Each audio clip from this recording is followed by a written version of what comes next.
right, it's Thursday, September 18th. Just wanted to follow up on Tesla at the end of the day here. I described how I bought some puts here on this red bar, expecting it to take out the lows of the day and see if it might want to extend a little further to the downside. It ended up taking out the lows of the day, where I shot another video describing how the options were moving up. It ended up being just a pause area, and then we closed near the lows. So the option itself, if you look at it, I bought those 440 puts at 1641. I think it was about 19 when it took out the lows of the day, and then it paused, and it ended up closing here at 23.35, asking 25. So, a nice gain on these options if you wanted to play it. I just thought I'd point out the logic of why Tesla is, at least at the moment, heading a little lower, even in an overall big uptrend. So this is the daily chart. Obviously, the trend is up, and you are potentially, working towards levels up here, the ultimate highs, and I still look for buy signals, but there's no actionable signal here on the daily chart in terms of a 2 down, 2 up with a target above. If anything, it was kind of grinding up a little inside bar earlier in the week. Then it had a higher high, lower low kind of bar here. I actually bought calls yesterday here on this lower low, then started to come up through this range.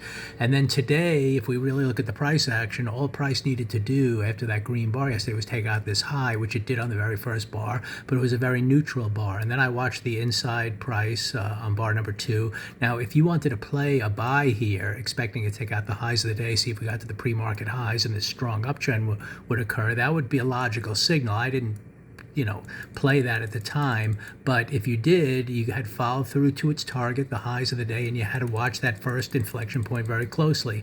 And as it turned out, it failed there, which could be just a pause for the moment and head higher, but then it kind of broke down, and that's why that trade would have been close to break even if you were watching it real closely. Then once it started coming through this inside bar, that's where I bought puts, and I anticipated we're a little bit of exhaustion risk. We want to take out liquidity to the downside before possibly moving higher, which it did. And then, logical, just like up here where it paused on the highs, it did want to pause at the low. But for this to have really had a major reversal, this is an inside bar here, this was an inside bar, green, but still coming nowhere near getting back through the midpoint of that first bar to head to those highs again. And then it reversed here, red bar, and eventually just consolidated and then worked to the lows of the day. So not surprising at all that in this little environment here at exhaustion risk, we seem to be getting higher highs, and then closing red today, you kind of expect it to test lower tomorrow and break through this area, and then we'll see if it does that. That's your expectation. If it gets into this gap, how low it might go, and this might set up buys eventually going forward, where you're coming up, have a little bit of a pullback, and they could be good buy signals as it resumes back up to 450. But for now, given this red bar, you kind of expect it to test lower into tomorrow, take out these lows here. Then we'll see in this gap how much lower it wants to go before you can get maybe kind of a weekly reversal developing in the weeks ahead. Now tomorrow, if it gaps up above the midpoint of this bar and then opening price action conforms to a higher opening, then you could just play the aggressive momentum to the upside. But we're going to need opening price to kind of come above the midpoint of today and have an opening price action that follows through higher in some form. It's also possible, I guess, we come down, immediately fail, and then come back up to the midpoint of that bar and close the week strong.